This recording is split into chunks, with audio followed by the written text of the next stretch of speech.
से बोलो, अच्छे से बोलो। उनकी बात आने दो बस। और आपका नाम क्या है? मेरा नाम गुलबहार है। आप इस शहर में कब से रह रहे? मैं 1.5 महीने से रह रहा हूँ। आप कब से रह रहे? आज ही आया हूँ। आपके क्या अकायद है? आप शकील बिन हनीफ मलून को क्या मानते हैं?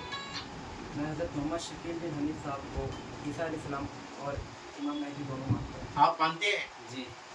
क्या मानते हैं आप? मोहम्मद शकील बिन हनीफ साहब को ईसा अलैहिस्सलाम और महदी अलैहिस्सलाम। हमने आपके पास सारे दलाइल दिए, आपने एक का भी जवाब नहीं दिया।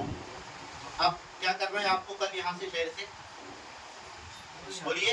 इंशाल्लाह आज या कल में हम इंशाल्लाह निकल जाएंगे। फिर अगर अमरावती या दरा पे पाए गए तो अगर आप पर कोई कार्रवाई हो या आप पर कोई हमला हो तो जिम्मेदार कौन रहेगा? बोलिए बोलिए आप आप। खुद रहेंगे। हम आज जा रहे हैं, आज या कल में अगर नहीं गए तो क्या होगा? अगर आप इसके बाद जैसे दिखाई दी हाँ। और आपके साथ अगर कोई हादसा पेश आता हाँ। है तो उसके जिम्मेदार बोलिए आप लोग खुद रहेंगे। ठीक क्या है, रहेंगे ऐसा बोलो। बोलिए बोलिए। ठीक है, हम खुद रहेंगे। हाँ। अच्छा ठीक है।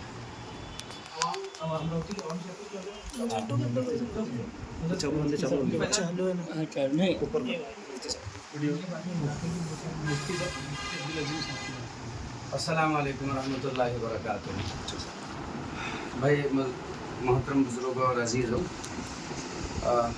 आज यहाँ हम जमील कॉलोनी की मस्जिद में जनाब हज़रत मौलाना मुफ्ती अफजल अज़ीम साहब की मस्जिद मगरिब की नमाज़ पढ़ कर के फ़ारिग़ हुए तो पता चला कि ये दो अहबाब बॉम्बे से यहाँ पर शकील बिन हनीफ के अक़ीदे की तरवीज के लिए आए हुए हैं और ये बाकायदगी से कह रहे हैं कि हम उन्हीं को मेहदी अलैहिस्सलाम मानते हैं और उन्हीं को हज़रत ईसा अलैहिस्सलाम मानते हैं।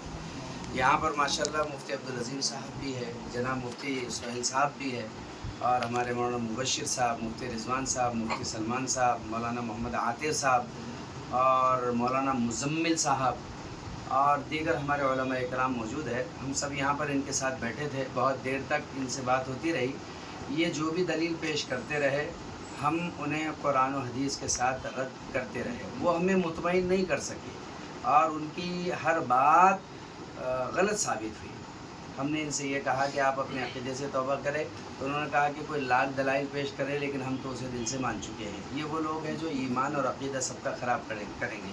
हमारी पूरी उम्मत से अपील और दरख्वास्त है कि इस तरह के अगर मशकूक लोग पाए जाते हैं शकील बिन हनीफ को लेकर के मसीह मऊद का दावा करते हुए या हज़रत मेहदी या ईसा का दावा करते हुए, वो ज़रूर अपने उलमा इकराम से रब्ता करे और इन लोगों को उजागर करे। इससे उम्मत में बहुत बड़े फितने का अंदेशा है और ईमान के ज़ाय होने का